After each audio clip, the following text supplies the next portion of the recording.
ये कौन सा टेस्ट, टेस्ट नंबर कौन सा है? अच्छा, टेस्ट नंबर 9 फिजिक्स पोर्शन।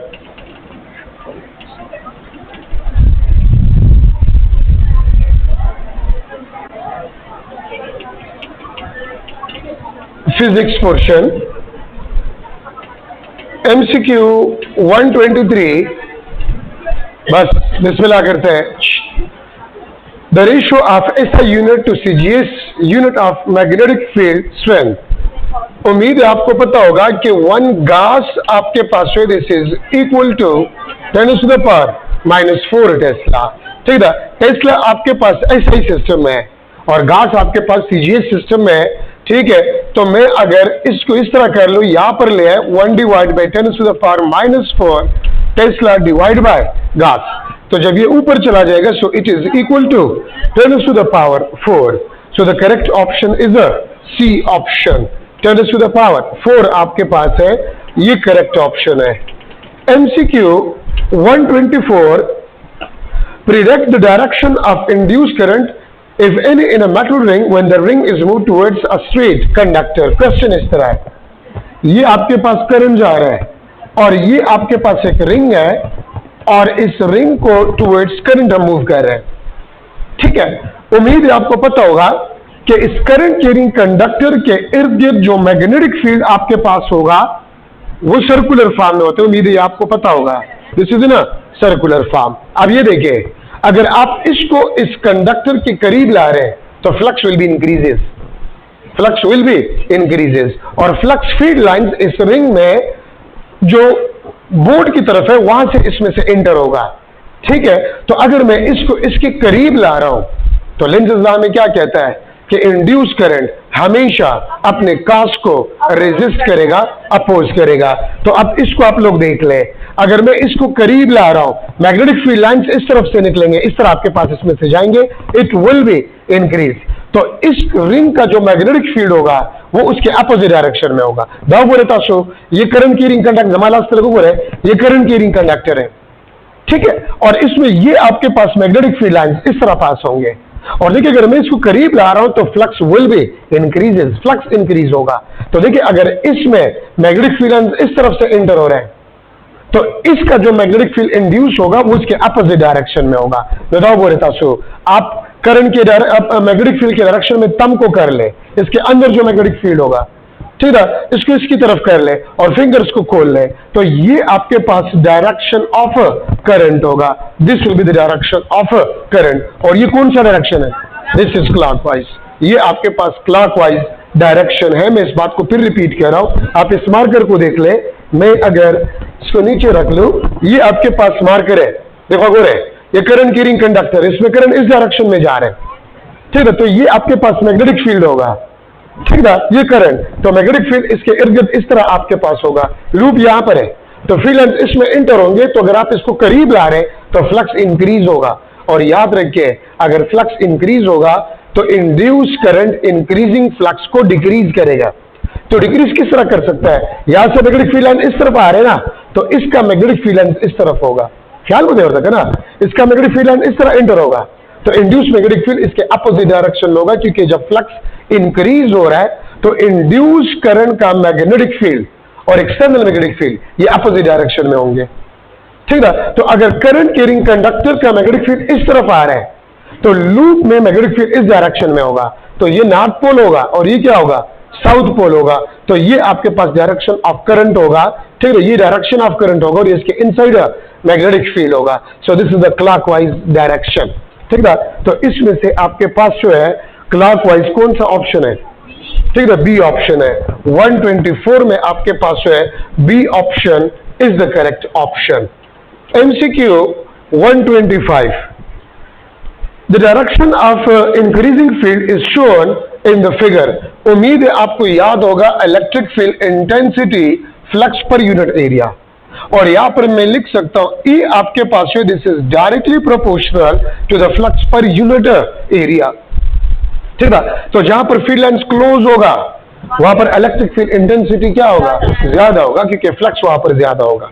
ठीक है, तो जहां पर आपके पास फील्ड लाइंस करीब होंगे, नजदीक होंगे, वहां पर फील्ड इंटेंसिटी ज्यादा होगा। और जहां पर फील्ड लाइंस दूर होंगे वहां पर इलेक्ट्रिक फील्ड इंटेंसिटी क्या होगा, कम होगा। ठीक है, तो ए पॉइंट आप देख ले, वहां पर फील्ड लाइंस दूर है तो इलेक्ट्रिक फील्ड इंटेंसिटी वीक है। ठीक है, बी फिर करीब है थोड़ा सा, तो बी पे इलेक्ट्रिक फील्ड इंटेंसिटी ए के मुकाबले में ज्यादा होगा।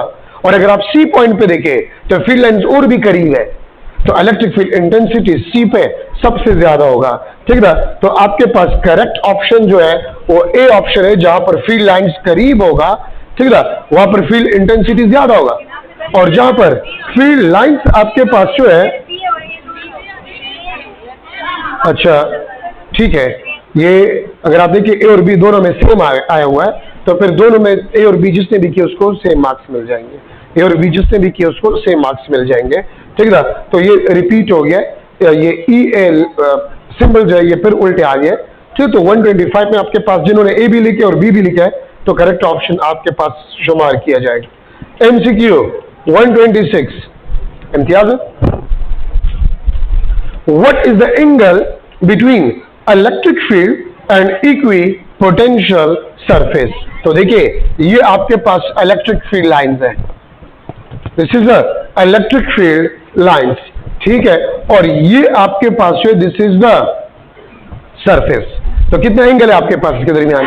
ठीक है, the equipotential surface will be always perpendicular to the electric field lines.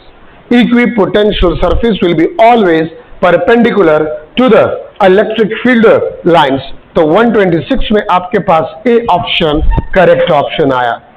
MCQ 127, how many 1 microfarad capacitor must be connected in parallel to store a charge of 1 coulomb with a potential of 110 volt across the capacitor। देखिए कुछ question ऐसे होते हैं कि उसमें आपको solution ज्यादा नजर आएगा और आप में से बेवकूफ है जो उसको लास्ट तक हल करने की कोशिश करता है। ठीक है, तो वो बेवकूफ ही होता है। अब यहां पर देखिए मैं वैल्यू, इसमें बहुत ज्यादा कैलकुलेशन आपको नजर आएंगे लेकिन इतने कैलकुलेशन नहीं है। जब आप वैल्यूज को देख ले, ऑप्शंस को देखे, मैंने आपको पहले भी बताया था कि कुछ ऐसे क्वेश्चंस होते हैं कि अगर आप ऑप्शंस को देख लें तो ऑप्शंस आपके पास है वो आपके कंफ्यूजन को खत्म कर जाते हैं कुछ क्वेश्चंस में। किस तरह, अभी से एमसीक्यू को आप देख लें। देखो ना शो तलार शाह अगर तो वायदा सेशन में इकराम 125 की ए बी चाकरी द्वारा कर दिखा इकराम तावाज का लफ्ज़ पे। अच्छा, तो 127 में अगर आप देखिए थोड़ा सा मैं कैलकुलेशन करूंगा,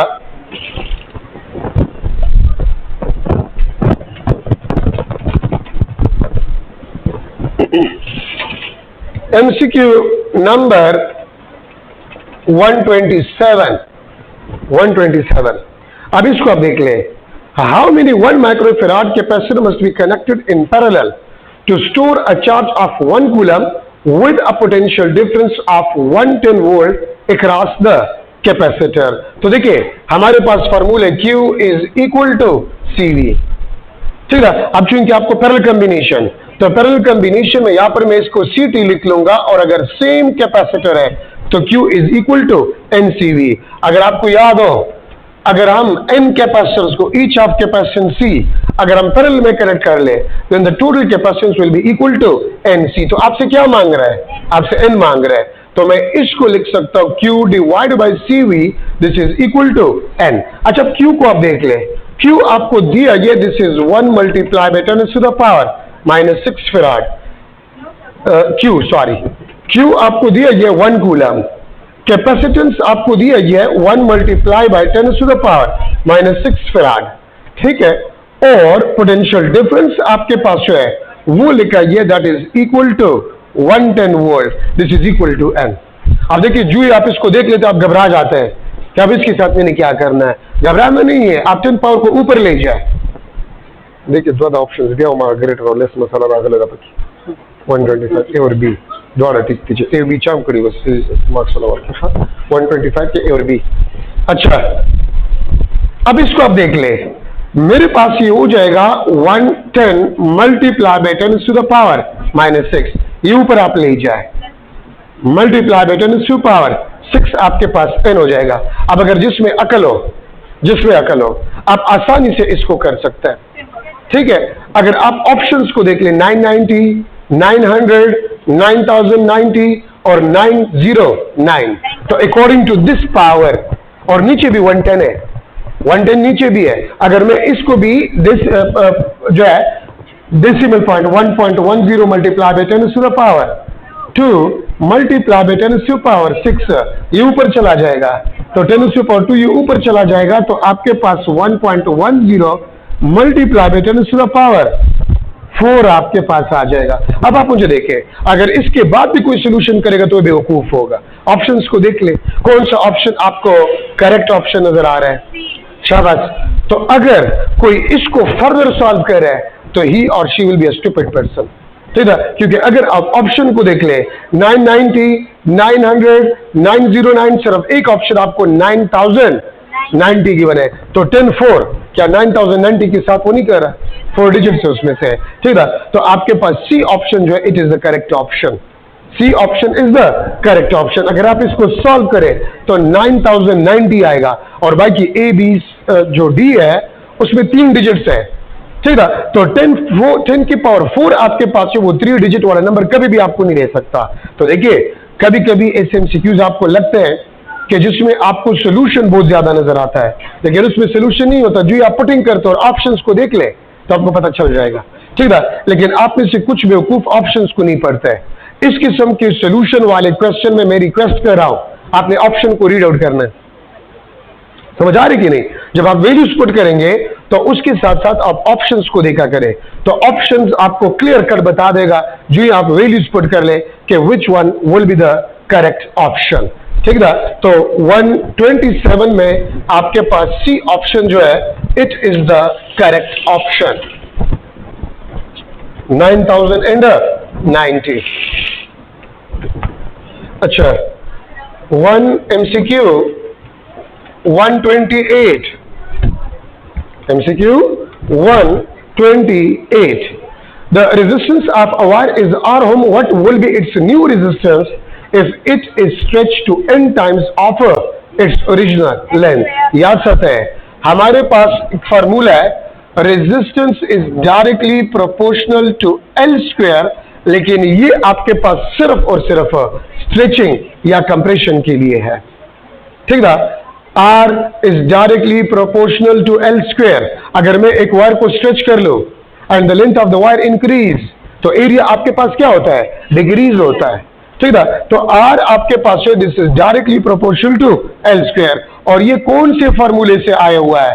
ठीक ना, ये वाला फार्मूला है। अगर आप एरिया को वॉल्यूम का फार्मूला किस चीज के बराबर है? ठीक है, ये वॉल्यूम को रिप्रेजेंट करता है। ये किस चीज को रिप्रेजेंट करता है? ये वॉल्यूम को रिप्रेजेंट करता है। अगर आप यहां पर एरिया को लिख ले, this is equal to V by L, और इसको आप इस फार्मूले में पुट कर ले, रो L डिवाइड बाय A, इस फार्मूले में पुट कर ले, तो हमारे पास आ जाता है रो L square divide bye V। ये भी किस चीज को रिप्रेजेंट करता है? ये वॉल्यूम को रिप्रेजेंट करता है। तो R आपके पास है, this is directly proportional to L square. अब आप क्वेश्चन को देख ले, the resistance of a wire is R ohm, what will be its new resistance if it is stretched to n times of its original length. अगर आप इसको n times increase करें तो रेजिस्टेंस आपके पास क्या हो जाएगा? n स्क्वायर टाइम्स आपके पास बढ़ जाएगा। तो रेजिस्टेंस आपके पास है R prime, this is equal to n square times of R आपके पास बन जाएगा। ठीक है, तो 128 में आपके पास है, this is equal to n square into R। Imtiaz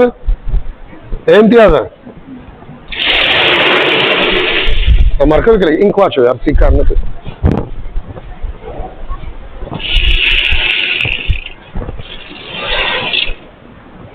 अच्छा, MCQ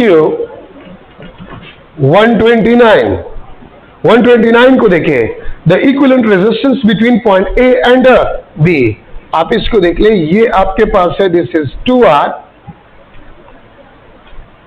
आगे जाकर फिर आपके पास 2R है, और यहां पर देखकर ये आपके पास है, इट इज R। तो ये आपके पास बन जाता है, ये सर्किट आपको दिया ही है, ठीक है, और ये आपको दिया ही है एक सर्किट। ये आपके पास 2 पॉइंट्स है, इसको मैं ए लिख लेता हूं and this is a B. ये आपके पास बी है, ए और बी 2 पॉइंट्स है आपके पास। क्वेश्चन ये है कि ए और बी के दरमियान रेजिस्टेंस आपके पास क्या होगा। तो देखिए हमारे पास 2 किस्म की कॉम्बिनेशन है, series combination and parallel combination. याद रखिए अगर करंट डिवाइड हो रहा है तो कॉम्बिनेशन क्या होगा, पैरेलल कॉम्बिनेशन होगा, और अगर तमाम रेजिस्टर से सेम करंट पास हो रहा है तो फिर कॉम्बिनेशन सीरीज होगा। ठीक है, ए और बी के दरमियान आपके पास करंट क्या, रेजिस्टेंस क्या होगा। तो आई देखिए यहां से डिवाइड हो जाएगा, ये I1, ये क्या होगा आपके पास I2, यहां पर आकर फिर I1 भी डिवाइड हो जाता है। मैं इसको I3 और इसको I4 लिख लेता हूं, और यहां पर ये करंट फिर आकर आपके पास ये क्या हो जाता है, ये आपके पास लेट्स सपोज I5। तो क्या इन तीनों रेजिस्टर से सेम करंट पास हो रहा है, करंट तकसीम हो रहा है। ठीक है, 2R और R इन तमाम रेजिस्टर से डिफरेंट करंट पास हो रहा है, करंट तकसीम हो रहा है। तो इसका मतलब है the combination is a parallel combination. 1 divide by 2R plus 1 divide by 2R plus 1 divide by R। इसको आप सॉल्व करें, रिजल्ट हमारे पास आ जाएगा क्या, R divide by 2, R divide by 2। C option is the correct option. So this is a parallel combination. मैं फिर repeat कर रहा हूं, ठीक है, बात सुने प्लीज, अगर किसी को समझ नहीं आया मैं एक दफा फिर रिपीट कर रहा हूं। सीरीज और पैरेलल कॉम्बिनेशन को आप किस तरह पहचानेंगे, अगर तमाम रेजिस्टर से सेम करंट पास हो रहा है तो they are in a series. दो बोले यहां से करंट आई आ रहा है तो यहां पर तकसीम हो जाएगा। सब यहां देखे, जिसको समझ आ गया वो लिखते जाए, जिसको समझ नहीं है वो देखे। यहां से करंट आई आ रहा है तो तकसीम हो जाएगा, हाँ ये करंट फिर यहां पर आकर फिर तकसीम हो जाएगा। तो जो करंट यहां पर 2R से गुजर रहा है वो यहां पर इस 2R से नहीं गुजरेगा। The current is not same through these 2 resistors. ठीक है, अच्छा फिर ये देखें इस R से जो करंट पास होगा वो भी इन दोनों के करंट के बराबर नहीं होगा। तो इसका मतलब यह है कि इसमें से करंट जो वो तकसीम हो रहा है, डिवाइड हो रहा है, और अगर करंट तकसीम हो रहा है तो the combination is parallel combination. ठीक है, तो 1 divide by 2R plus 1 divide by 2R plus 1 divide by R, अगर आप इसको सॉल्व करें एलसीएम 2R आ जाएगा, तो हमारे पास आंसर जो है वो आ जाएगा this is R divide by 2। तो 129 में आपके पास R divide by 2 is the answer. MCQ 130 अगर आपको याद हो तो आप लोग ये डिस्कस कर चुके हैं कि अगर 2 वायर्स हैं और उसमें पैरेलल करंट जा रहे हैं, ठीक है, तो अगर उसमें से पैरेलल करंट जा रहे हैं तो उन दोनों के दरमियान जो मैग्नेटिक फील्ड लाइंस होंगे they will be opposite in direction. तो आप इसको देख लें, ये आपके पास 2 वायर्स है, मैंने इसमें करंट को I1 लिखा और इसमें करंट को मैंने क्या लिखा, I लिख लिया। अब इसके दरमियान अट्रैक्शन फोर्स होगा कि रिपल्शन होगा। तो इसका आसान तरीका जो मैं स्टूडेंट्स को बता रहा हूं, ठीक है, वो ये है, आप अपने दाएं हाथ को इस तरह पकड़ ले, जमादे लास्ट हो रहे इसकी डायरेक्शन में करंट, तम करंट की डायरेक्शन में कर ले, तो आपका फिंगर ये नॉर्थ पोल को लोकेट करेगा। तो ये क्या होगा, ये साउथ पोल होगा। दूसरा ये आपके पास आ जाएगा this is north and this is a south. ये देखिए यहां पर भी इस तरह रख ले, तो ये क्या होगा, ये नॉर्थ साउथ आपके पास होगा। ये शॉर्टकट तरीका मैं स्टूडेंट्स को बता रहा हूं, तो इसका मतलब ये होगा कि यहां पर क्या होगा, अट्रैक्शन होगा। याद रखिए एक्चुअल तरीका क्या है, आपके पास अगर 2 वायर्स है और उसके दरमियान सेम डायरेक्शन में करंट जा रहे हैं, तो उन 2 वायर्स के दरमियान जो मैग्नेटिक फील्ड लाइंस होंगे they will be opposite in direction. Reality इस तरह होता है, नॉर्थ साउथ, ये आपके पास नॉर्थ साउथ, तो नॉर्थ साउथ एक दूसरे को क्या करेगा, ये अट्रैक्ट करेगा। ठीक है, तो 2 current carrying conductor when there is a parallel current they will attract, और अगर एंटी पैरेलल करंट हो तो दे विल रिपेल। ठीक है, तो 130 में आपके पास आ रहा है अट्रैक्टिव फोर्स। हो लूप में लेंथ है, लेंथ बेवकूफ, अगर लूप भी है तो इन दोनों के दरमियान फोर्स होगा ना, तो लेंथ ही है।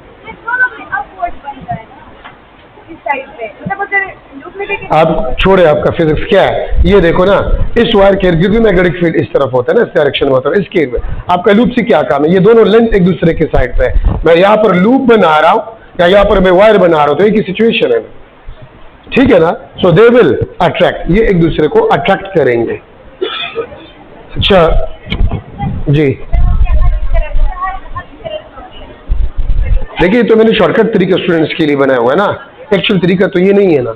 एक्चुअल तरीका तो ये है, ये 2 वायर्स है, इसके दरमियान ये magnetic field towards me, south pole आप लोगों की तरफ है, यहाँ पर देखिए नॉर्थ आप लोगों की तरफ है, साउथ मेरी तरफ।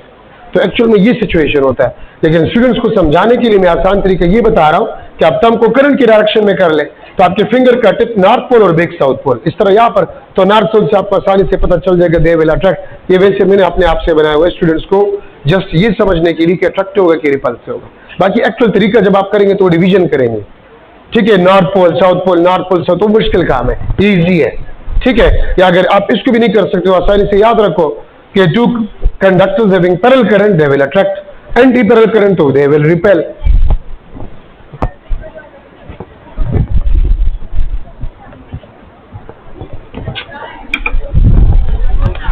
अच्छा,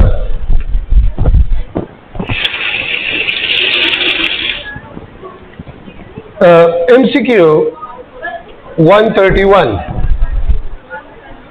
If in a field the force experienced by a moving charge depend on the strength of the field and not on the velocity of the charge, then the field must be, अगर आपको याद हो FE is equal to QE, ठीक है, independent of velocity, और FB आपके पास है, it is a QEB, ठीक है। तो इलेक्ट्रिक फील्ड अगर चार्ज पार्टिकल पे फोर्स लगा रहा है, it is independent of velocity, तो the correct option is a B, ठीक है। तो FE is independent of velocity. 132, if in a field, ये तो हो गया 131, तो हो गया 132, a couple ring having a cut such as not to form a complete loop, बराबर है। अगर हमारे पास इस किस्म के एक लूप हो जो कि ओपन हो, इट इज नॉट क्लोज्ड, ये क्लोज नहीं है, और हम एक मैग्नेट को गिरा रहे हैं, यहां पर ऊपर से एक मैग्नेट गिर रहा है, this is north south, it is falling, ये आपके पास फॉल हो रहा है, but the loop is open loop, loop आपके पास क्या है, this is the open loop. तो देखिए अगर ओपन लूप में अगर एक मैग्नेट गिर रहा है तो यहां पर इंड्यूस्ड ईएमएफ तो होगा, लेकिन इंड्यूस करंट नहीं होगा, क्योंकि करंट के लिए क्लोज कंडक्टिव पाथ का होना जरूरी होता है, ठीक है। तो according to the Lenz's law induce current नहीं होगा, कोई अपोजिशन नहीं होगा, तो अगर कोई अपोजिशन नहीं होगा तो ये मैग्नेट जी एक्सेलरेशन से फॉल करेगा, और अगर ये क्लोज लूप होता तो फिर तो इसमें करंट होता, और करंट की वजह से मैग्नेटिक फील्ड होता, और मैग्नेटिक फील्ड लेंज़ेस लॉ के मुताबिक से वो हमेशा अपने कास्ट को क्या करेगा, अपोज करेगा, तो फिर एक्सेलरेशन लेस देन जी होता अगर ये क्लोज लूप होता। लेकिन चूंकि ये ओपन लूप है तो ओपन लूप में इंड्यूस्ड ईएमएफ तो होगा, लेकिन इंड्यूस करंट नहीं होगा, और अगर इंड्यूस करंट नहीं होगा तो इंड्यूस मैग्नेटिक फील्ड नहीं होगा, ठीक है। और अगर इंड्यूस मैग्नेटिक फील्ड नहीं होगा तो मैग्नेट को गिरने के लिए कोई अपोजिशन फोर्स नहीं होगा, and if there is no opposition force then the acceleration of the magnet will be equal to g, और अगर ये क्लोज होता तो फिर क्या होता, एक्सेलरेशन लेस देन g आपके पास होता, ठीक है। तो a is equal to g, the correct answer is a option, ठीक है। MCQ 133, transfer coupling in half amplification provide dash advantages, ये ट्रांसफर नहीं है, ट्रांसफार्मर है, ये ट्रांसफर नहीं है, दिस इज अ ट्रांसफार्मर। तब से ट्रांसफार्मर दे, तब से हम ट्रांसफर दे, ठीक है, ये ट्रांसफार्मर है, सॉरी ये कंपोजिंग में गलती हुआ है, ठीक है। So this transformer, transformer coupling in half wave rectification provide dash advantages, आप जाकर रेक्टिफिकेशन में देख ले, तो ये एमसीक्यू जस्ट मैंने सेंटेंस आपके बुक से उठाया है। आपका बुक क्या लिखता है, the transformer coupling in half wave rectification provide step up और step down the electric potential और isolate the rectifier from AC source के बजाय भी बेवकूफ ने सर्विस लिखा हुआ है, ठीक है, ये सोर्स है। तो स्टेप अप याद साथ है, ट्रांसफार्मर दो काम करते हैं रेक्टिफिकेशन में, एक तो पोटेंशियल को स्टेप अप या स्टेप डाउन कर सकते हैं जरूरत के मुताबिक से, ठीक है, और दूसरी बात यह है कि ये रेक्टिफायर को डायरेक्टली एसी सोर्स के साथ कनेक्शन से बचाता है, आइसोलेट करता है। एसी सोर्स होता है, यहां पर आपके पास ये ट्रांसफार्मर होता है, दिस इज अ ट्रांसफार्मर, और यहां पर हम इनपुट सोर्स प्रोवाइड करता है, ये इनपुट सोर्स। तो देखिए ये ट्रांसफार्मर क्या करता है, ये एसी सोर्स को रेक्टिफायर से आइसोलेट करता है, डायरेक्टली एसी सोर्स का और रेक्टिफायर का कोई कनेक्शन नहीं होता, ठीक है। तो ये दो काम करते हैं, एक तो पोटेंशियल को स्टेप अप या स्टेप डाउन कर सकता है जरूरत के मुताबिक से, और दूसरा काम इसका क्या है कि ये रेक्टिफाइड सर्किट को एसी सोर्स से आइसोलेट भी करता है, ठीक है। तो ये दो काम है, एग्जैक्टली आपके बुक का सेंटेंस यहां उठाकर इसे एमसीक्यू बनाई है। तो 133 में आपके पास C option, both A and B. MCQ 134, the half-life of a radioactive substance is 30 days. The substance will disintegrate completely. याद रखिए, कोई भी अगर आपके पास रेडियो एक्टिव मटीरियल होगा तो 100% डीके टाइम वो इनफाइनाइट टाइम लेता है। कितना टाइम लेता है? इनफाइनाइट। ठीक ना? एक रेडियो एक्टिव मटीरियल है, वो 100% डीके कितना टाइम लेगा? सो इनफाइनाइट टाइम ये लेगा। ठीक ना? सो the correct option is D option, infinite time.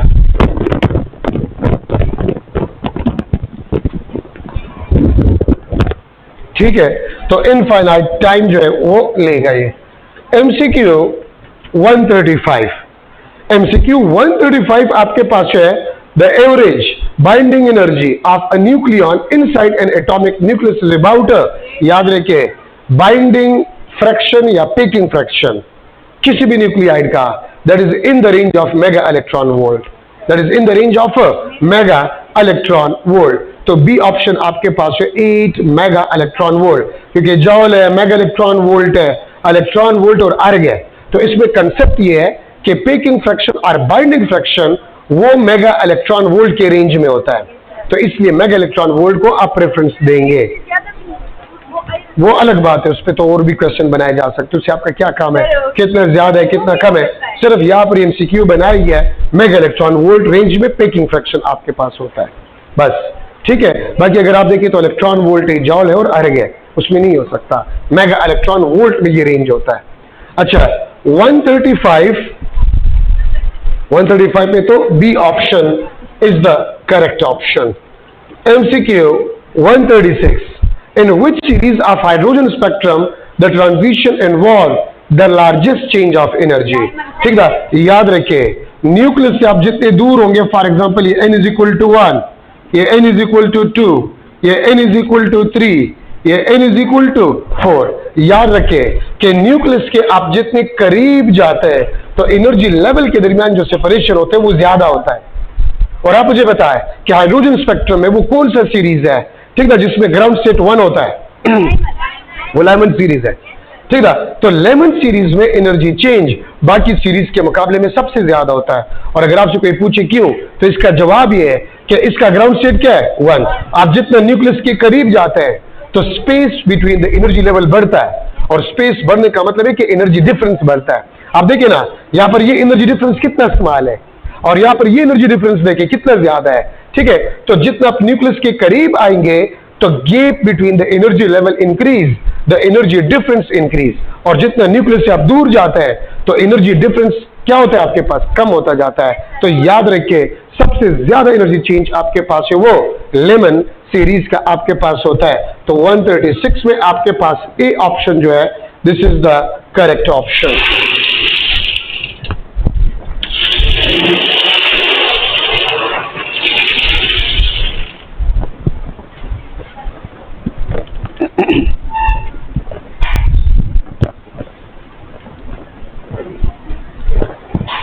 अच्छा, 1 कौन से MCQ होगा? 137, MCQ 137, after a certain lapse of time fraction of radioactive polonium undecay is found to be 12.5%, मतलब remaining 12.5% है of the initial quantity. What is the duration of this time lapse if the half life of polonium is 138 days? तो देखिए, आपके पास 100% radioactive material था, अगर first half life हो जाए, first half life, तो ये कितना बच जाएगा? 50% रिमेनिंग। फिर अगर सेकेंड हाफ लाइफ है 25% आपके पास होगा, और थर्ड हाफ लाइफ के बाद 12.5% आपके पास होगा। तो कितनी हाफ लाइफ इसने ली है? 3 हाफ लाइफ ली है।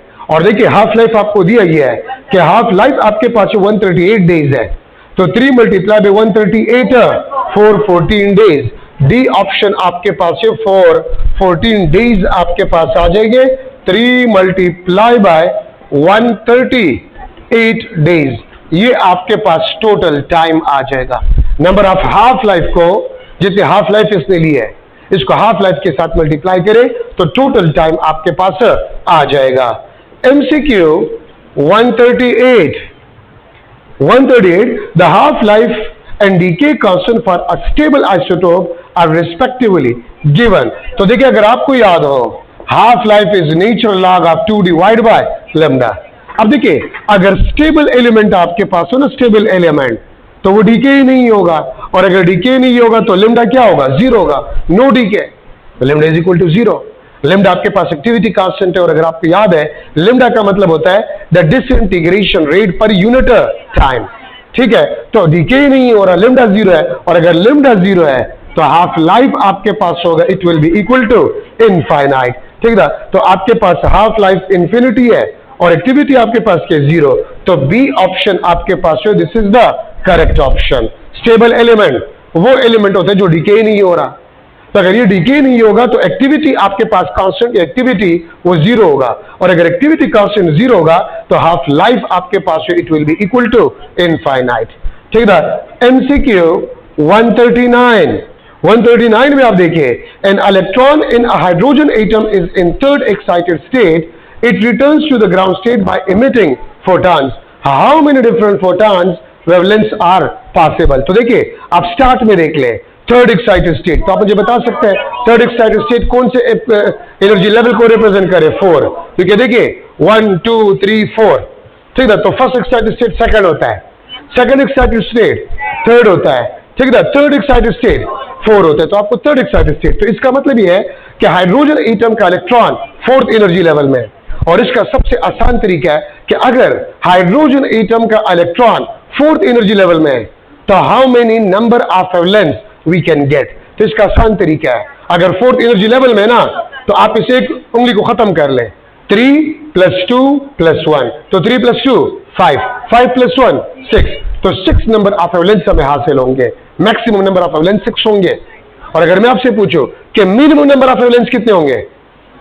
1, मिनिमम 1 होता है हमेशा, और मैक्सिमम डिपेंड करते हैं कि कौन सा एक्साइटेड स्टेट में वो इलेक्ट्रॉन मौजूद है। तो according to the question, third excited state है, तो इलेक्ट्रॉन आपके पास है वो फोर्थ एनर्जी लेवल में है, तो 4 बराबर है। अगर फोर्थ एनर्जी लेवल में है तो एक उंगली को खत्म कर ले, 3 + 2 + 1, 6 नंबर ऑफ वेवलेंथ मैक्सिमम हमें हासिल होंगे। अगर आपसे कोई पूछे कि हाइड्रोजन एटम का इलेक्ट्रॉन फिफ्थ एनर्जी लेवल में है, फिफ्थ एनर्जी में, तो बराबर है फिफ्थ, एक उंगली को खत्म कर ले, 4 + 3 + 2 + 1, ये मैक्सिमम नंबर ऑफ वेवलेंथ होंगे। तो क्या आता है? 10 आपके पास आता है। अगर 6th एनर्जी लेवल हो तो 5 + 4 + 3 + 2 + 1, 8 कर ले, ये आपके पास मैक्सिमम नंबर ऑफ वेवलेंथ होंगे। तो 139 में आपके पास आ रहा है 6।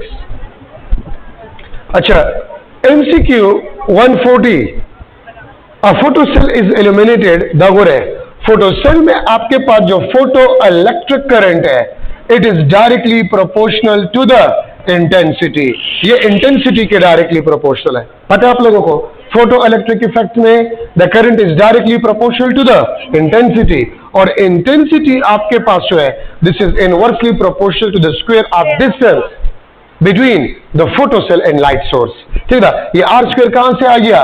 अगर आपको ये फार्मूला याद है 80, या इसको मैं लिख सकता हूं, ठीक है, 4πr² × t स्क्वायर, तो I आपके पास है, this is inversely proportional to R²।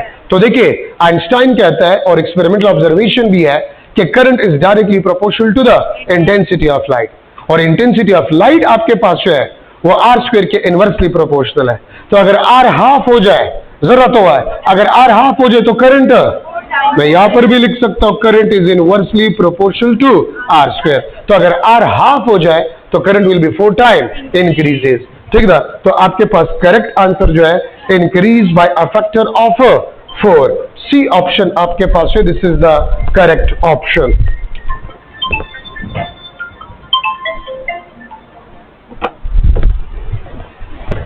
अच्छा, MCQ 141,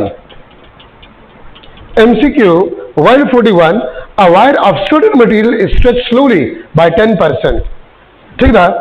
Its new resistance and specific resistance becomes respectively, आपको तो पता है कि specific resistance आपके पास जो है वो लेंथ पे डिपेंड नहीं करता, आपको पता है कि specific resistance जो है वो लेंथ पे डिपेंड नहीं करता। हेलो, क्लास के खैर,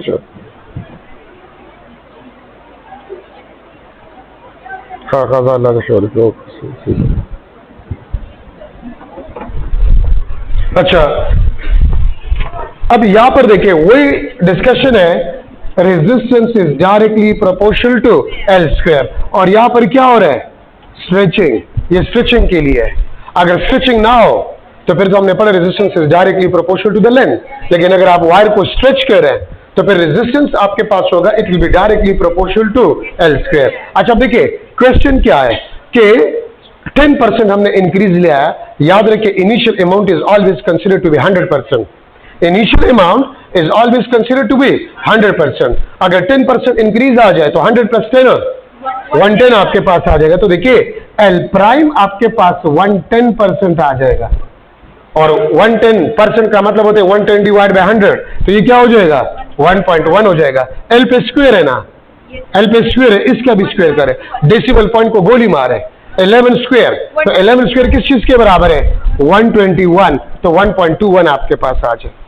ठीक है, तो अब आपके पास करेक्ट ऑप्शन जो है आपके पास रेजिस्टेंस 1.21 टाइम्स हो जाएगा, और रेजिस्टिविटी या specific resistance it will be same. तो 141 में आपके पास जो है डी ऑप्शन, इसकी समझ आ गई? हाँ दोगे 10% इंक्रीज, तो 100 plus 10 110%, initial amount is always considered to be 100%। आपके पास 100 रुपए थे, मैंने आपको 10 और दिए, तो कितने हो गए 110 हो गए, तो इसलिए यहां पर 110% मैंने लिख लिया।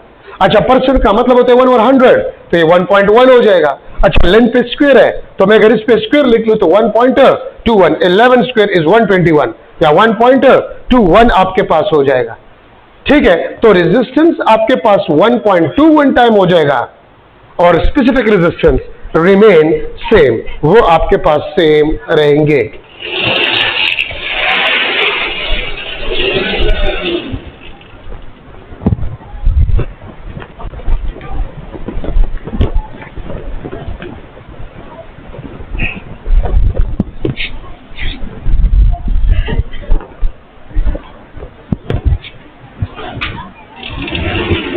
अच्छा एमसीक्यू नंबर 142 आपके पास जो है, the ionization energy of the electron in the hydrogen atom is in ground state is 13.6 electron volt, the atom are excited to higher energy level to emit radiation of 6 wavelength, ये भी पहले भी मैं discuss कर चुका हूं, maximum wavelength of emitted radiation corresponding to the transition।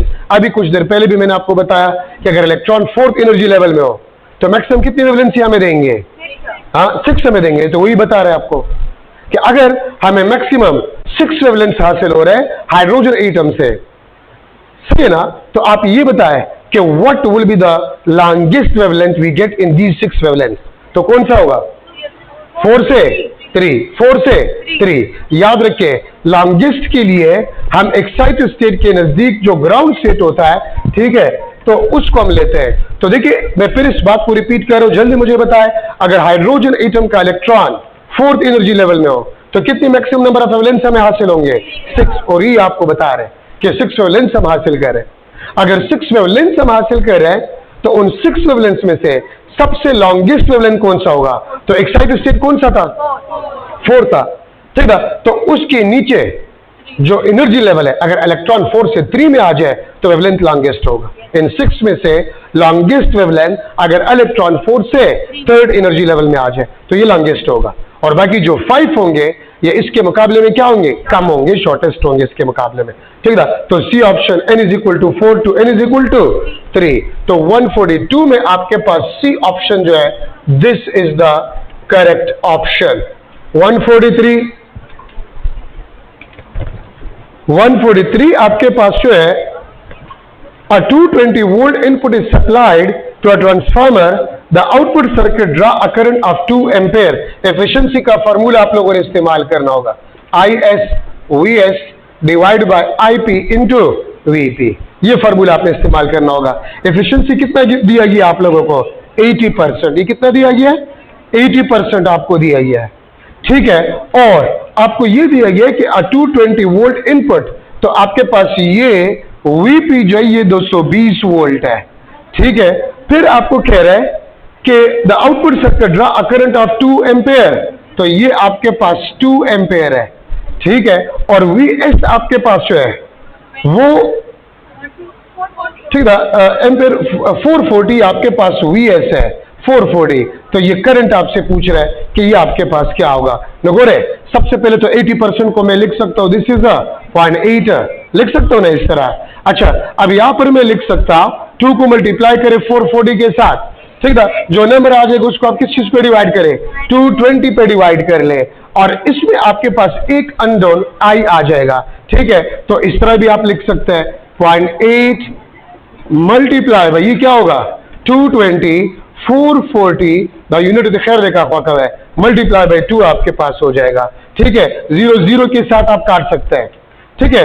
2 इसके साथ आप काट सकते हैं, 11 के साथ काट सकते हैं। तो इसको अगर आप सॉल्व कर ले तो हमारे पास आ जाएगा 5 एम्पेयर। सिंपल सोल्यूशन कर ले, ठीक है। तो करंट आपके पास जो है करंट 0.8 के साथ आप 220 मल्टीप्लाई करो, I भी यहां पर आपके पास आ जाएगा, और 440 मल्टीप्लाई बाई 2। तो इसको सॉल्व करें आपके पास I आ जाएगा, दिस विल बी 5 एम्पेयर। तो परसेंटेज वाला एफिशिएंसी वाला फार्मूला आपके पास है IS VS।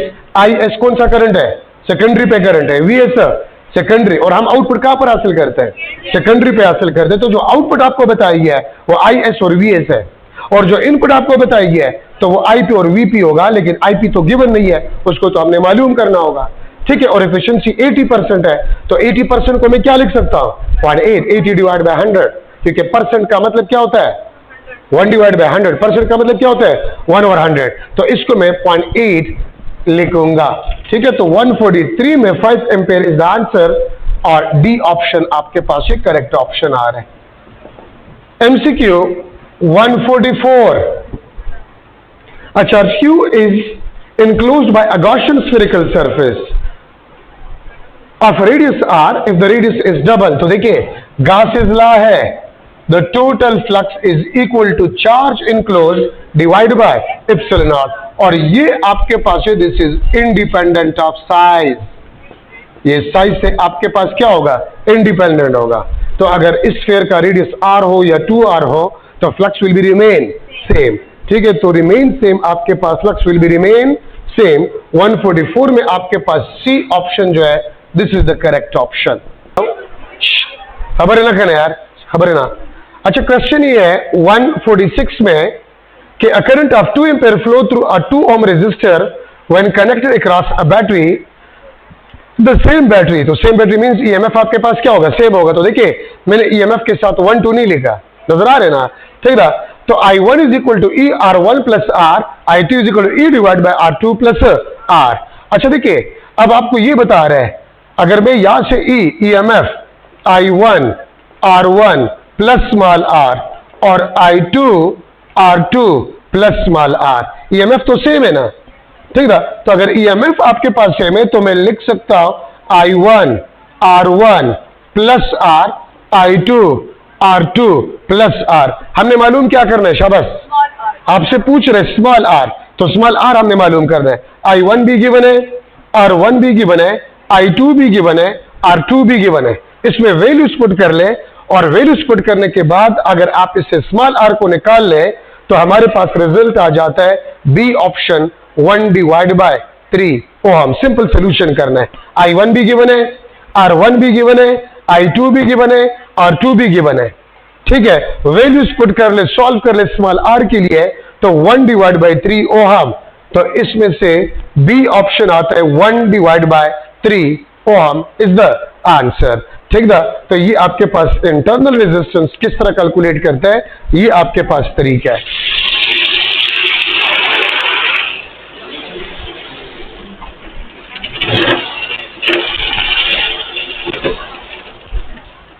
अच्छा, ये 146 था। MCQ 147।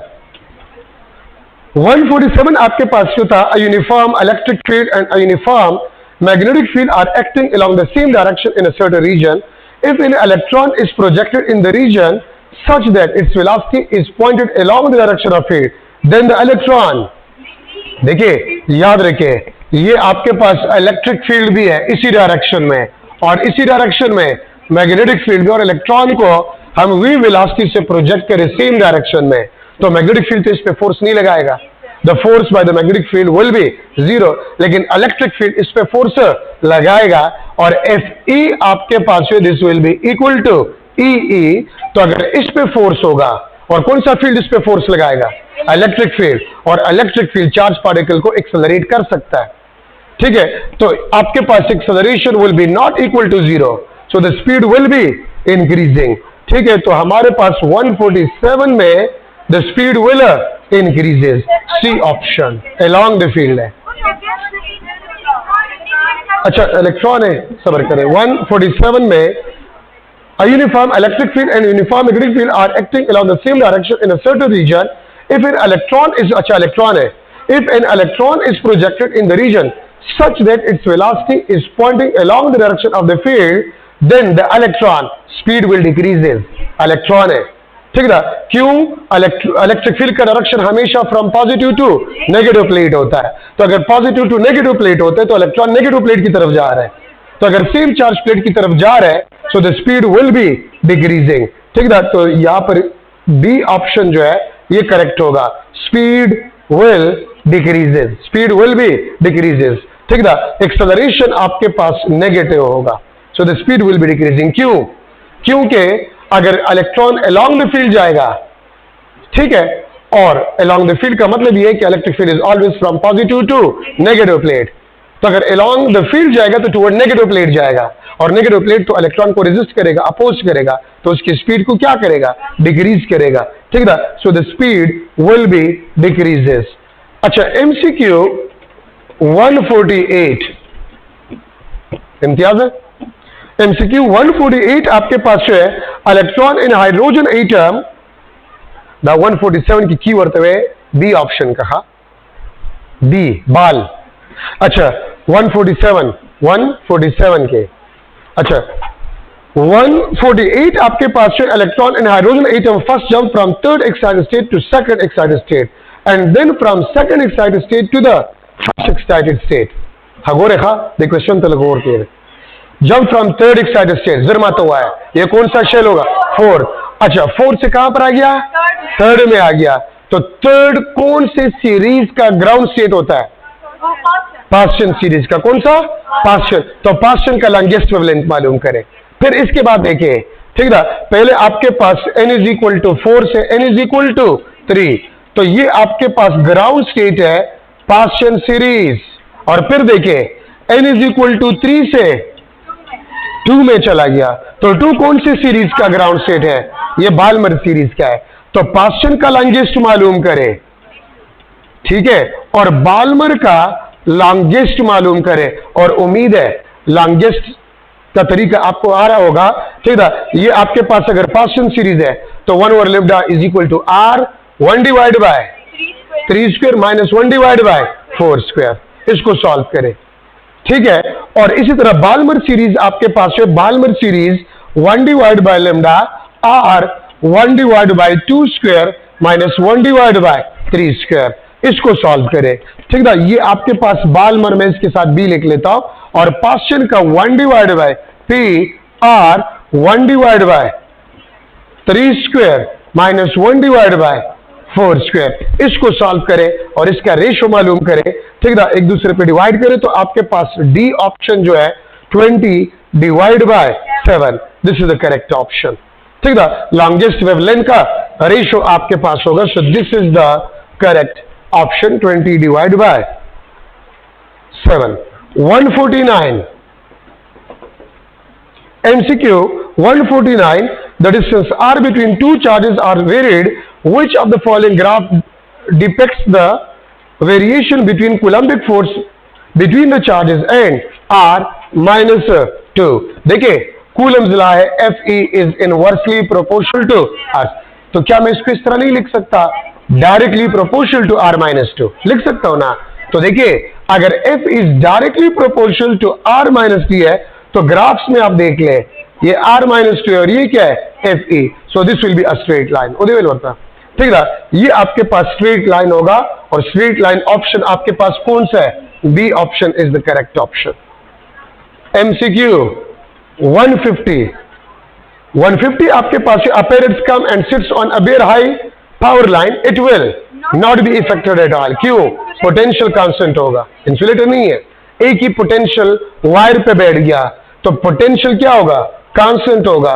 पोटेंशियल डिफरेंस क्या होगा? जीरो होगा। The current will be equal to zero. Same potential है ना, एक ही पोटेंशियल वाले वायर पे बैठ गया तो नॉट इफेक्टेड एट ऑल।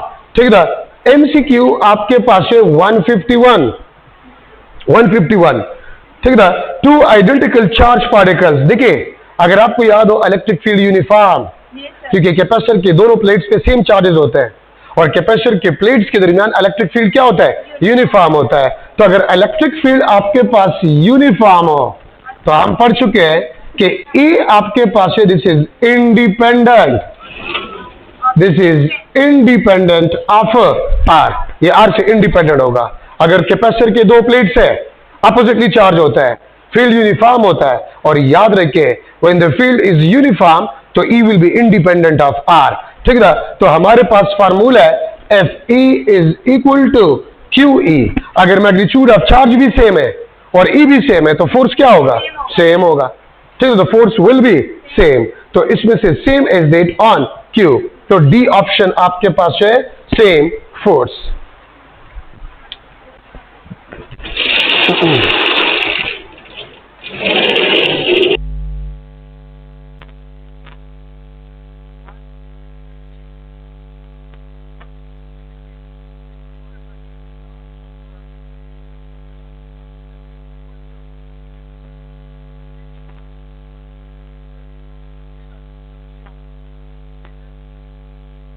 कि 153 में आप देख ले हमारे पास एक फार्मूला है kinetic energy is equal to QV. तो ये half M V square V is equal to 2 QV divide by M. और यहाँ पर इलेक्ट्रॉन है तो क्यू के बजाय क्या आ जाएगा? ई आ जाएगा। So C option is the correct option. 154 में देख ले अगर आपके पास दो आइडेंटिकल कंडक्टर्स हो, ठीक है, और उनकी रेडियस भी बराबर हो और पोटेंशियल भी सेम हो तो फिर magnitude of the charge on both of the conductors will be same. अगर पोटेंशियल सेम हो और आपको बताया गया है कि आइडेंटिकल है तो आर, पोटेंशियल भी सेम है तो magnitude of the charge on both of the hollow conductor and solid conductor will be same. ठीक है। तो C option is the correct option. अच्छा, एमसीक्यू 155 है। 155 में एमसीक्यू में आपको यह बताया जा रहा है कि अगर एक कैपेसिटर है और वो चार्ज है, उसके दरमियान पर हमने एल्यूमिनियम को रख लिया, टिन फॉइल को रख लिया, तो एल्यूमिनियम कंडक्टर है। ठीक है। ये पॉजिटिव चार्ज यहां पर कौन सा चार्ज इंड्यूस करेगा? नेगेटिव। और ये नेगेटिव चार्ज यहां पर कौन सा चार्ज इंड्यूस करेगा? पॉजिटिव।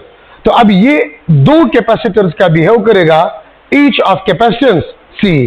तो आपके पास सी डिवाइड बाय एन दो कैपेसिटर्स का बिहेव करे तो आंसर आपके पास क्या आ जाएगा? C by 2। मैं फिर रिपीट कर रहा हूं, अगर आपके पास कैपेसिटर है उसके दरमियान आप कोई भी कंडक्टर रख लें लेकिन इस तरह कि वो प्लेट्स के साथ टच नहीं कर रहे हैं तो वो यहां पर चार्जेस को इंड्यूस कर जाएगा। Now this will behave like a two capacitors each of capacitance C connected in series. So total capacitance आपके पास बन जाएगा this is C divide by 2। अच्छा, now MCQ number 156, the force acting upon a charge particle kept between the plates of charge capacitor is F. If one of the plate of the capacitor is removed the force that act on the particle become dash। लोगों याद सकते हैं अगर आपको याद हो कि दो अपोजिटली चार्ज प्लेट्स हो उसके दरमियान इलेक्ट्रिक फील्ड इंटेंसिटी अगर आपको याद हो sigma divide by epsilon not के बराबर था। और अगर मैं एक शीट लूं तो एक शीट की वजह से जो इलेक्ट्रिक फील्ड इंटेंसिटी है it is sigma divide by 2 epsilon not. और याद रखें मैं यहां पर लिख सकता हूं कि अगर टू अपोजिटली चार्ज प्लेट्स हो the electric field intensity will be equal to 2 times of electric field intensity due to a single sheet. याद है गॉस लॉ के एप्लीकेशन में the electric field intensity between two oppositely charge plates is sigma divide by epsilon naught and the electric field intensity due to infinite charge sheet that is sigma divided by 2 epsilon naught। तो आप इसको देख लेना ये double है कि नहीं है इसके मुकाबले में। तो electric field intensity between two oppositely charge plates is equal to 2 times of electric field intensity due to a single sheet. तो मैं अगर इसको 4 से रिप्लेस कर लो तो 2 times ऑफ सिंगल और एफ सिंगल आपके पास होगा ये 2 अपोजिट का क्या होगा, हाफ होगा। तो अगर आप एक शीट को रिमूव करें तो फिर फोर्स आपके पास होगा, it will be half. The electric field intensity between 2 oppositely charged plates is equal to 2 times of electric field intensity due to a single sheet। तो 2 oppositely charged plates है capacitor का, उसके दरमियान एक चार्ज पार्टिकल है और उस पर फोर्स F था। अगर उन प्लेट्स में से मैं एक प्लेट को रिमूव कर लूं तो फिर फोर्स आपके पास हाफ हो जाएगा। B option is the correct option. MCQ 157, the magnitude of a charge Q at the center of 2 equal and like charges। याद रखिए ये पुराने बुक में ये एक MCQ प्रॉब्लम था, प्रॉब्लम नंबर 3 था कि प्रॉब्लम नंबर 4 था पुराने बुक सेकंड ईयर में। लंबा चौड़ा इसका सोल्यूशन है, लेकिन इसको आप याद रखिए, इंपॉर्टेंट कंसेप्ट है कि अगर 2 चार्जेस हो, ये आपके पास प्लस क्यू है, यहां पर भी आपके पास प्लस क्यू चार्ज है, दोनों सेम नेचर के भी है और सेम मैग्नीट्यूड के भी है और दोनों के दरमियान आर डिस्टेंस है, तो आपसे क्वेश्चन किया जाता है कि मैं इसके सेंटर पे कौन सा चार्ज रख लूं so that the system in a equilibrium, system आपके पास है वो इक्विलिब्रियम में हो। तो ये पुराने सेकंड ईयर बुक में एक प्रॉब्लम था, प्रॉब्लम नंबर 3 या प्रॉब्लम नंबर 4 था, ठीक है। ये प्लस क्यू, ये प्लस क्यू, सेंटर पे मैं कौन सा चार्ज रख लूं so that the system of these 3 charges are in equilibrium.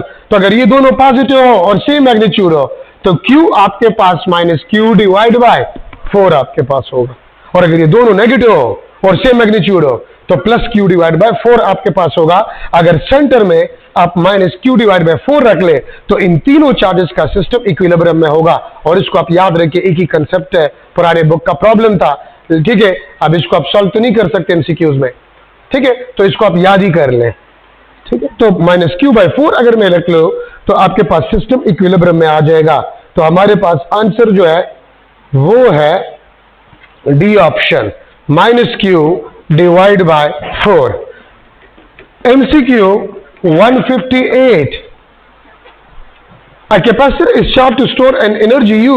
अच्छा, इसमें से ये वाला फॉर्मूला यूज हुआ है, U is equal to Q square divide by 2C।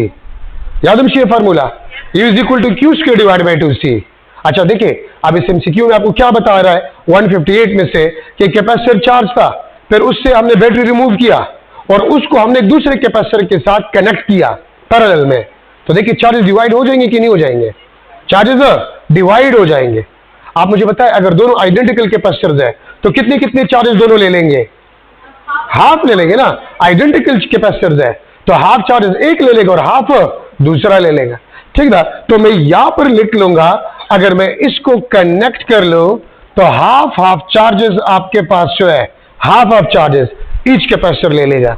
अच्छा, अब इसको आप सॉल्व करें तो मेरे पास आ जाएगा Q square divide by 4 2C, U prime आपके पास Q square divide bye 8C। मैं अगर इसको 1/4 लिख लो Q square divide bye 2C तो U प्राइम आपके पास 1/4 U होगा, या U डिवाइड बाय 4 आपके पास ये बन जाएगा, ठीक ना। तो ये आपके पास U डिवाइड बाय 4। क्वेश्चन को थोड़ा सा समझने की कोशिश करें, आपको क्या बता रहे हैं। क्वेश्चन ये है, एक कैपेसिटर तो वो फुली चार्ज था, उसने क्यू चार्ज स्टोर किए थे, फिर बैटरी को हमने हटा दिया और हमने एक दूसरा सेम कैपेसिटर उसके साथ पैरेलल में लगा लिया जो कि अनचार्ज था। तो क्या ख्याल है, अगर आप अनचार्ज कैपेसिटर को चार्ज कैपेसिटर के साथ लगा लें तो जो चार्जेस है वो तकसीम होना शुरू हो जाएंगे। अगर आइडेंटिकल कैपेसिटर्स है तो हाफ चार्जेस उसके पास रह जाएंगे और हाफ दूसरे कैपेसिटर को मिल जाएंगे।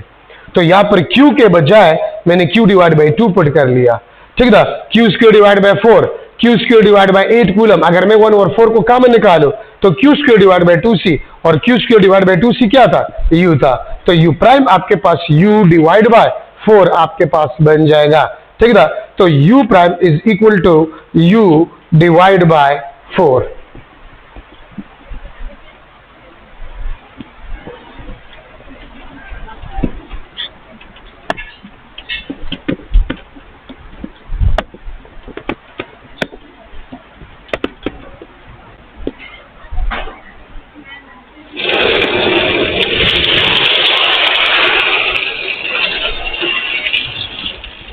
अच्छा, MCQ number 159 negative electric flux indicate that, ये देखिए माइनस क्यू चार्ज है तो फील्ड लाइंस इनवर्ड आपके पास होता है। तो अगर फ्लक्स आपके पास नेगेटिव है तो ये कौन से फ्लक्स को रिप्रेजेंट करेगा? इनवर्ड। तो 159 में आपके पास B option is the correct option. Outward flux is positive and inward flux is always negative.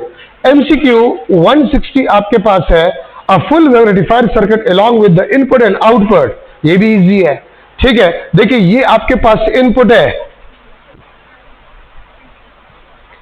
1 2 3 4, 1 2 3 और 4, ठीक ना। 2 पॉजिटिव हाफ साइकिल है और 2 नेगेटिव हाफ साइकिल है जो सर्किट आपको दिया गया है। तो अगर आप D1 को देखें, D1 आपके पास इसके लिए D1 और इसके लिए B, ये पॉजिटिव हाफ साइकिल है। इन दोनों के लिए D1 आपके पास क्या होगा? फॉरवर्ड बायस होगा, ठीक है। तो क्वेश्चन ही आपसे ये पूछ रहा है the diode D1R, diode D1 से कौन से पल्सेस पास होंगे?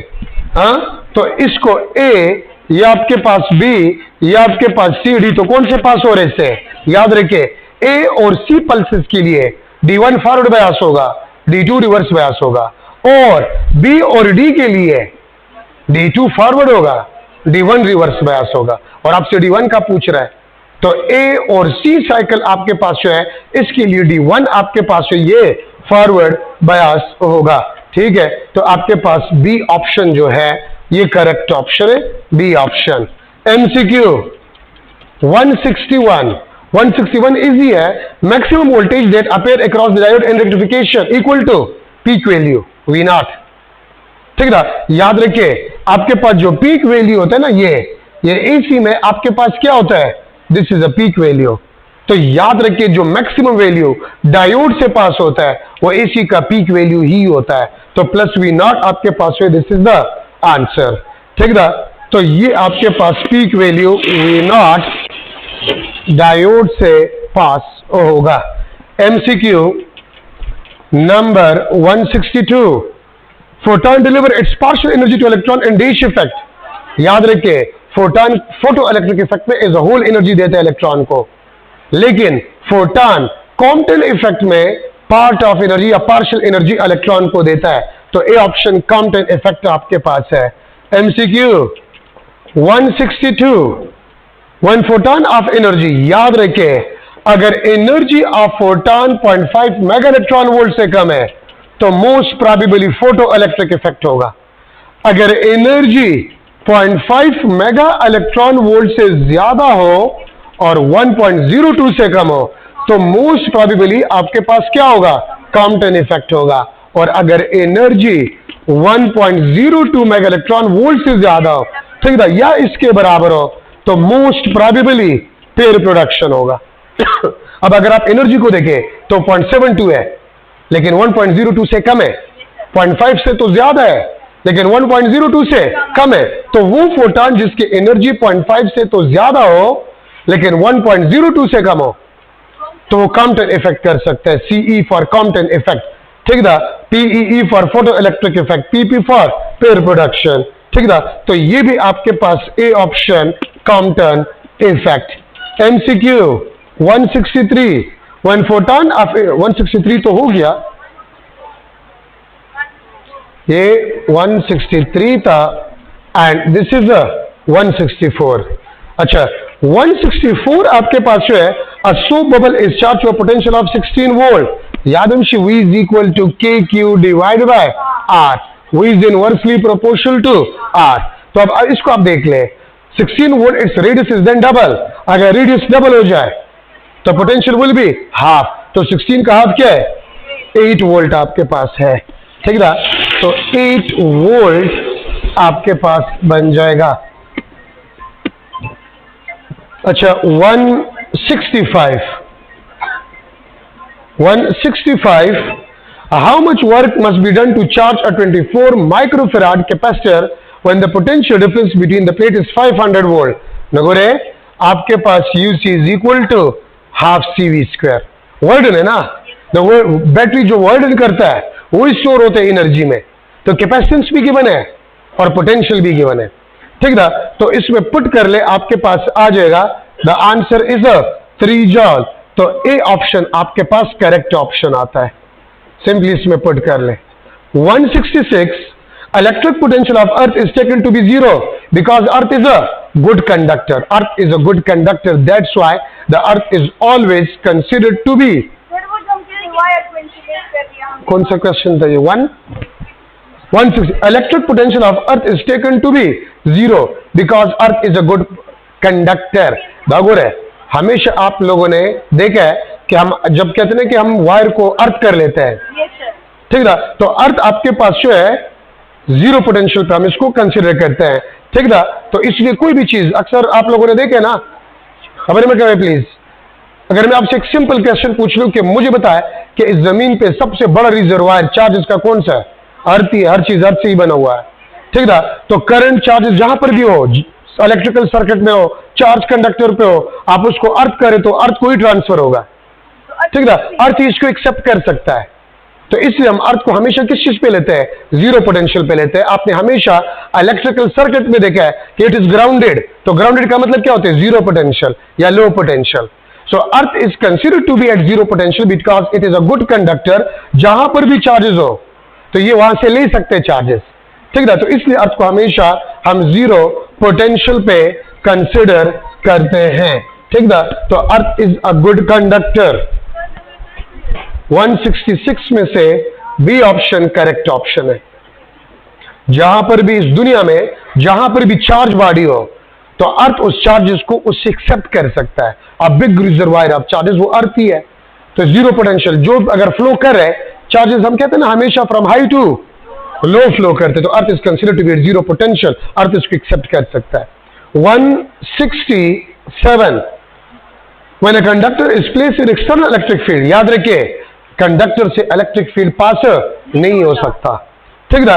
When a conductor is placed in an electric field, net electric field in the interior of a conductor is a 0, ठीक ना। तो आपके पास D option is the correct option. 168 two resistance when connected in parallel have an equivalent resistance of 3 ohm। ये formula इस्तेमाल करें, 1 over RT is equal to 1 over R1 plus 1 over RT। RT आपको दिया गया है, two resistance when connected in parallel have an equivalent resistance 3 ohm है आपके पास, ठीक है। और R1 आपको 12 ohm दिया गया है। तो R2 आपसे पूछ रहे क्या होगा, तो करें इसको, आपके पास 4 ohm, A option 4 ohm correct option आ जाएगा, ठीक है। एमसीक्यू 169। तो 169 में 100 watt 220 volt bulb is connect to 110 volt source, calculate the power consumed by the bulb. इस किस्म के क्वेश्चन में सबसे पहले आपने रेजिस्टेंस को मालूम करना होगा। तो हमारे पास फार्मूला है P is equal to V square divide by R, V square divide by P. अच्छा, वी अब यहां पर हमारे पास क्या है, ठीक है, 220 वोल्ट आपको दिया गया स्क्वायर, और पावर आपको क्या दिया गया है? 100 वाट आपको दिया गया है, ठीक है। इससे रेजिस्टेंस आ जाएगा, और फिर क्या करें? P is equal to V square divide by R, और V को 110, मेरे ख्याल में 110 लिया गया है, कौन सा नंबर है? अच्छा 110। तो 110 स्क्वायर डिवाइड बाय आर, यहां से जो भी वैल्यू आ जाएगा इसको यहां पर पुट करें। तो इस तरह कर ले, 220 स्क्वायर डिवाइड बाय 100, इसको सॉल्व करें, आपके पास पावर डिसिपेशन आ जाएगा, and the power dissipation is 25 वाट, ठीक है। इससे बी ऑप्शन आएगा, 25 वाट आपके पास जो है, this is the correct option. अच्छा, MCQ 170। MCQ 170 from figure the induced EMF produce in a loop. ये आपके पास लूप लिया गया है और यहां से एक मैग्नेट है, इसको मैं टुवर्ड्स ले जा रहा हूं, इसको ए मैग्नेट लिखा गया है। ये आपके पास बी मैग्नेट है, नॉर्थ साउथ, इसको मैं अवे ले जा रहा हूं। नगुर है, साउथ नॉर्थ है, अच्छा yes this is south north, this is south north, इसको मैं अवे ले जा रहा हूं। तो देखिए, अगर टूवर्ड होगा तो अट्रैक्शन होगा, अट्रैक्शन होगा ना, बगैर तो रिपल्शन होगा। क्या होगा? रिपल्शन होगा, ठीक ना। और अगर अवे है तो अट्रैक्शन होगा। नगोर है, इसकी वजह से ये वाला साइड कौन सा होगा? रिपल्शन। तो नॉर्थ में करीब तो ये नॉर्थ साउथ, और इसकी वजह से, ठीक ना, ये अट्रैक्शन है तो ये नॉर्थ साउथ। तो अपोजिट डायरेक्शन है कि नहीं है? अगर मैग्नेटिक फील्ड अपोजिट डायरेक्शन में है तो E is equal to E A minus E B, या E is equal to E B minus E A. याद साथ है, खा दस लगा तो क्या रिपीट को। अगर मैं नॉर्थ पोल को करीब ला रहा हूं तो रिपल्शन होगा लूप और मैग्नेट के दरमियान। तो अगर मैं नॉर्थ पोल को करीब ला रहा हूं तो ये वाला साइड कौन सा पोल होगा? नॉर्थ पोल होगा, और ये वाला साउथ। अगर मैं साउथ को दूर ले जा रहा हूं तो ये वाला साइड नॉर्थ होगा और ये वाला साउथ। तो देखो इसके opposite direction induced magnetic field. तो अगर अपोजिट है तो हम सब्ट्रैक्ट करेंगे, और अगर सेम डायरेक्शन हो तो हम क्या करेंगे? ऐड करेंगे। तो आपके पास ई ए माइनस ई बी, ठीक ना। बी ऑप्शन आपके पास इज द करेक्ट ऑप्शन, ठीक ना। और देखिए अगर मैं आपको ये बता देता कि the flux variation is same, the flux variation is same, तो फिर जीरो होता। लेकिन मैंने आपको फ्लक्स वेरिएशन का कुछ नहीं कहा। अगर मैं इसमें एडिशन कर लूं कि the flux variation due to A and B magnet is same, तो फिर इंड्यूस्ड ईएमएफ क्या होता है? जीरो। लेकिन अगर फ्लक्स वेरिएशन सेम की बात नहीं की गई है तो आप बेस्ट आंसर लेंगे ई ए माइनस ई बी। अच्छा 171 आपके पास है।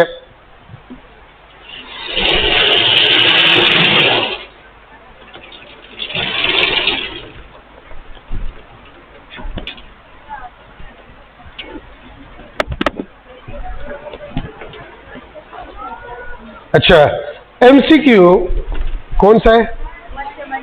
171। Two light beams having same, गोरा ये लाइट बीम देखा। तो अगर आपके पास लाइट बीम्स हो, लाइट बीम्स और उनके एनर्जी आपके पास सेम हो, ठीक ना।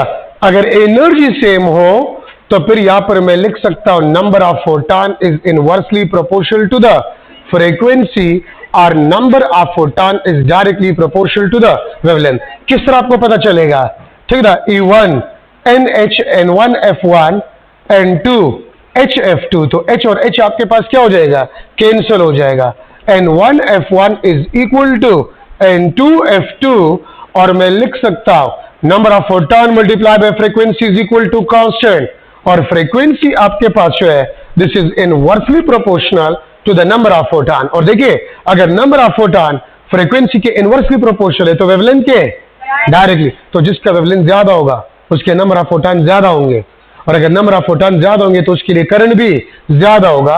दागोरेतासु lambda 1 is greater than lambda 2। तो इसका मतलब है कि I1 I2 से क्या होगा? ग्रेटर होगा, ठीक है। So the correct option is B option, ठीक है। जिस लाइट का, अगर मैं आपको ये कह दूं एक रेड लाइट है और एक ब्लू लाइट है, लाइट बीम्स है, और उन दोनों के, उन बीम्स की एनर्जी सेम है, तो आपको तो पता है ना रेड का वेवलेंथ कम ज्यादा होता है और ब्लू का कम होता है, तो number of photon for red will be more. और आइंस्टाइन कहता है कि नंबर ऑफ फोटॉन अगर ज्यादा है तो करंट क्या होगा? ज्यादा होगा, क्योंकि इंटेंसिटी ज्यादा होगा, ठीक है। तो वेवलेंथ अगर ज्यादा है तो I1 will be greater than I2।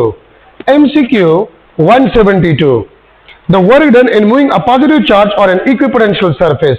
याद रखिए W is equal to Q delta V, और याद रखिए इक्विपोटेंशियल सरफेस अगर मैं लूं तो इक्विपोटेंशियल सरफेस में पोटेंशियल डिफरेंस क्या होता है? जीरो। और अगर पोटेंशियल डिफरेंस जीरो होगा so the work done will be equal to zero, ठीक है। तो डी ऑप्शन आपके पास जो है this is the correct option, ठीक है। MCQ 173, तो 173 में the wavelength of the matter wave is independent of, ठीक है। तो lambda is equal to H divide by P या H डिवाइड बाय mv, अगर कोई चार्ज पार्टिकल हो या ना हो, ठीक है। सिर्फ मास और वेलोसिटी तो वेवलेंथ उसके साथ होगा, तो इंडिपेंडेंट ऑफ चार्ज, ठीक है। तो आपके पास मैटर वेव जो है this is independent of charge. तो आपके पास चार्ज कौन सा ऑप्शन है? D option is the correct option. MCQ 174, a nuclide of mass number A and atomic number Z emit a beta negative particle. The mass number and atomic number, beta negative में mass number में कोई change नहीं आएगा, लेकिन atomic number will be increase by 1। Beta negative में increase by 1 और beta positive में atomic number decrease by 1। तो C option is the correct option, XaZ plus 1 beta negative plus antineutrino plus Q। ठीक है, तो ये situation आपके पास होता है। MCQ number 175, Compton effect proved the light has the particle nature, B option, particle nature. And MCQ 176, the electric field intensity and center of hollow sphere, ठीक है, the electric field intensity at center of hollow sphere is 0। अगर आपके पास conductor, neutral conductor हो या charge conductor हो, दोनों में आपके पास नेट इलेक्ट्रिक फील्ड इंटेंसिटी क्या होता है? 0 होता है। तो ऑप्शन आपके पास डी ऑप्शन। ठीक है, कैलकुलेशन थोड़े से मौजूद थे, लेकिन आप लोगों ने डरना नहीं है, ये आपका प्रैक्टिस है, ट्रेनिंग है। ठीक है, और हम आपको उस क्वेश्चंस के लिए भी ट्रेन कर रहे हैं जो 5 से 10 MCQs हो सारे टेस्ट में। ठीक है, ताकि उसको भी आप करने की सलाहियत रखते हैं, लास्ट में टाइम बचत हो जाए तो उसको आप आसानी से हल कर सके। ठीक है, थैंक यू सो मच।